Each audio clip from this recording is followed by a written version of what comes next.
आता परत मागच्या वर्षी. त्यामुळे हा खोल झाला, हा सगळं खोल करावा लागेल.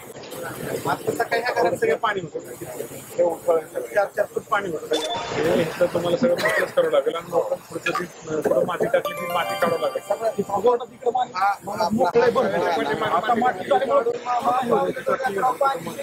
मामा बरं झोपीत पोरं सारखी कशी पळवत नाही आम्ही. हा 3-3:30 ही राहिली, बाकी साईडला आम्हाला तोंडाला पाणी शिरतंय घरात. प्रत्येक वेळेस आश्वासन आहे आम्हाला मदत काय देऊ नका तुम्ही, पण इथं रुंदीकरण खोलीकरण करून द्या ना तेवढं. हा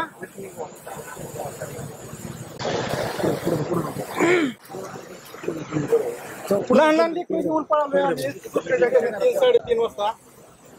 बघा थोडं काहीतरी आमच्याकडे लक्ष द्या. कसं माहितीये का, ऐका कमी झाल्याशिवाय आपल्याला खोलीकरण करता येणार. खोली याला एकमेव कारण खोलीकरण कमी होऊन द्या. ऐका कमी होऊन द्या. गेल्या वेळेस असेच म्हणले कमी होऊन द्या, आम्ही करून देतो. आपण फिरकलं नाही पुढे असं का. आता गेल्या वेळेस 2 महिने झालं पूर्ण येऊन गेलेलं. आपण काम करत नाही. तो मे मध्ये झाला, मे मधनं पाणी कंटिन्युअस चालूच होतं ना. त्याच्या पाऊस थांबला गेला, वड्याला पाणी नव्हतं अजिबात. वड्याला पाणी अजिबात नव्हतं, टिपका नव्हतं. दिवस गेलो. असं ना पाहिजे. गोरगरिबाचं मारा नाही, असं ना करू. ते आश्वासन नको. आम्हाला मदत काय द्यावं नका. काय तुम्ही ऐका ना, आता आपल्या लक्षात आलंय आता पाणी आपलं कमी झाल्यानंतर आपल्याला इथं खोलीकरण करावं लागेल. खोलीकरणाचं कुठलं असलं तर ते साधारणतः डिसेंबरच्या पुढे सुरू होतं. जानेवारी महिन्यामध्ये डिसेंबर-जानेवारी नंतर डिसेंबर ते मे पर्यंत असतं. म्हणजे साधारणतः जानेवारी ते मे पर्यंत असतं. त्या वर्षी सप्टेंबर ही ताबडतोब करून घ्या. जानेवारी एक खोलीकरण करावं लागेल. तिथली खालची माती आम्ही चुपीत आहे, ऐकून घ्या. तिथलं एक मातीचं असं इथलं पुढचं जे आहे ना तो वडापावरण करावं लागेल. पुन्हा प्रयत्न करावं लागेल. हात करावं लागेल. पाण्याचा ढिगारा साठला पाणी वर सुटतंय. काय बोलतो कुणाला काढायला सांगायचं आपण. आता खोलीकरण करू एवढं फक्त पुढं रुंदीकरण खोलीकरण सगळीकडे आहे. 3-4 पिढ्या गेल्यात आमच्या इथं. आम्ही काय पहिल्या बसता राहतो इथं. 4 पिढ्या गेल्यात काय तर सरळ 1 गुंठा द्या आम्हाला, कुठेतरी आम्हाला स्थलांतर करा. खोलीकरण करू आपण. हातापाय पडायचं कसं आहे त्याला कळतंय.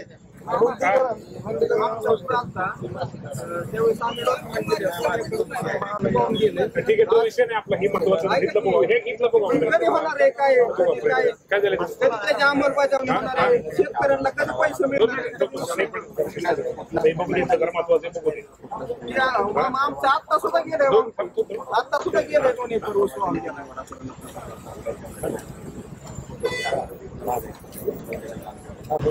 जमीन प्रस्ताव गेले ते सांगतो. ऑगस्ट 5 लगेच ताबडतोब लवकरच झालंय.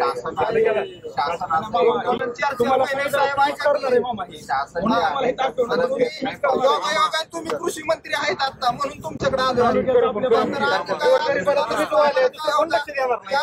असं दरवर्षी का पुरी आहे ना. ठीक आहे, आपण ऐका ना आपण तुम्हाला कृषी मंत्री पद मिळालेलं असू दे. कृषी मंत्री पदाविषयी आपण खोलीकरण करावं लागलं कायमस्वरूपी. कृषी मंत्र्यांकडून मानणार नाही.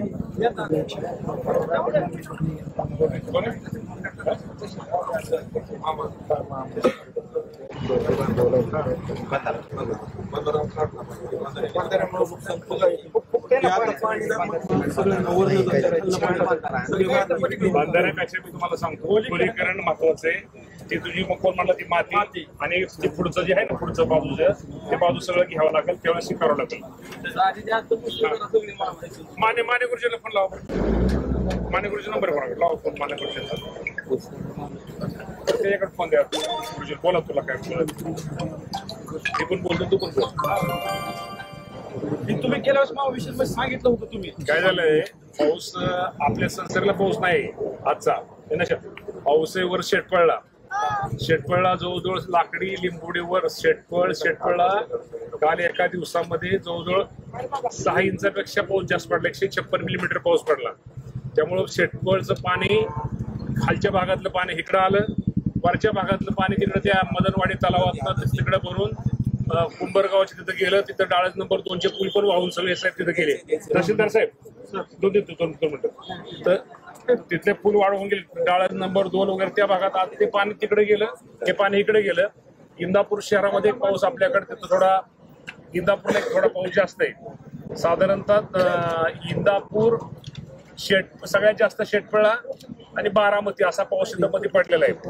त्यामुळे मला तुम्हाला सगळ्यांना मिळून तुमच्या भावना बरोबर आहे. शेवटी जे जळतं त्याला कळतं. तू म्हणल्याप्रमाणे त्याप्रमाणे आपल्याला इथं खोलीकरण केल्याशिवाय पर्याय नाही. त्यामुळे आपण ते खोलीकरण आता आपलं हे झालं साधारणतः डिसेंबरच्या अगोदर, तोपर्यंत सगळं अगोदरच घेऊ माप वगैरे. पाणी सगळं बंद झाल्यानंतर आपण इथं पहिलं ओढा खोलीकरणाचा विषय घेऊ. तुम्ही मागाशी खालच्या मातीचं सांगितलं, आता कॉन्ट्रॅक्टरला आपण लगेच फोन करून सांगू ती माती पण तिथे उचलू. इथलं पण नॅशनल हायवे आपला जो इथला कॉन्ट्रॅक्टर आहे त्याला सुद्धा पुढे वाटायला तिथं आपल्याला काय करता येईल ते करू. 100% बाबांनो, ही शेवटी निसर्गाचं संकट, ह्यामध्ये कोणी काय करू शकत नाही. ह्या गोष्टीचा थोड्या समजून घ्यायच्या. आणि आपण जो नुकसानीचा मगाशी विषय काढला, नुकसानीत सुद्धा आपला इथला सगळा प्रस्ताव, बारामती इंदापूर इथला सगळा प्रस्ताव आपण ह्याच्याकडे मला वाटतं मदत पुरवठा पाठवलेला आहे. आपण तो पण लवकर मुंबईला उद्या गेल्यानंतर त्याची पण लगेच बघतो. ते पण कशी मंजुरी त्याला लवकर आपल्याला आपल्या लोकांना पैसे कसे मिळतील ते बघू. शेवटी तुमच्या सगळ्यांमुळे आम्ही सगळे काम करतोय. आज मी पण इकडे मुंबईला चाललो होतो, परंतु असं झाल्यानंतर परत माघारी फिरलो. माघारी फिरल्यानंतर सुद्धा रस्ते इतके पॅक आहेत आज मला. त्यामुळे मला वाटतं 1 वाजता पोहोचायच्या ऐवजी मी 2 वाजता पोहोचलो, कारण का रस्ते सगळे आज रस्ते पाण्यामुळे सगळे पॅक आहेत. त्यामुळे उशीर झालेला आहे. तुम्ही अजिबात काळजी करू नका.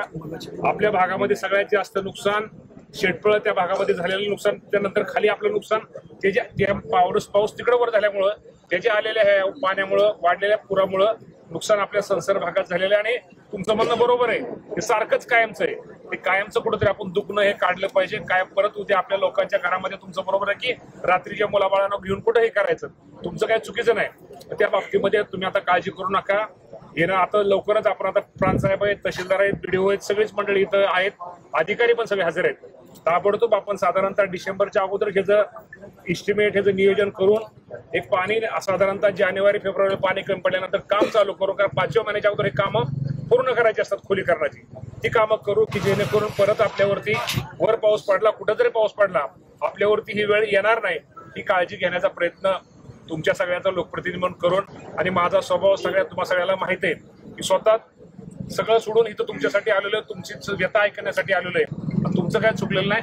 आपण निश्चित प्रकारे इथं प्रांत साहेब तेवढं तुम्ही जरा तिथं प्रांत आहे, तहसीलदार साहेब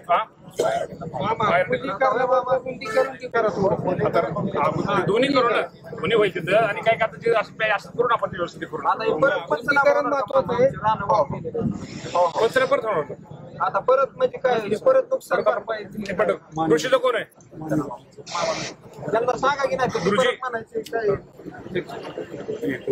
सगळे काहीतरी माती टाकली आपण, काहीतरी वाटतं त्या मातीमुळे पाणी आमच्या शाळेच्या समोर सगळं घरात पाणी गेलं. ते माती उचलून घेणे पाठीमागला असं सांगितलं तुम्हाला. दादा आम्ही आलतो त्यावेळेस, दादा आजी दादा आले त्यावेळेस टायमाला ते माती उचलल्यामुळे त्यांचं म्हणणं आमच्या घरात पाणी आलं. ठीक आहे, तर सगळे तुम्ही प्रांत वगैरे सगळी तक्रार आपली करतायचे. 1 मिनिट जर ते शिकवला, ते पण गुरुजी शिकवतो, माने गुरुजी.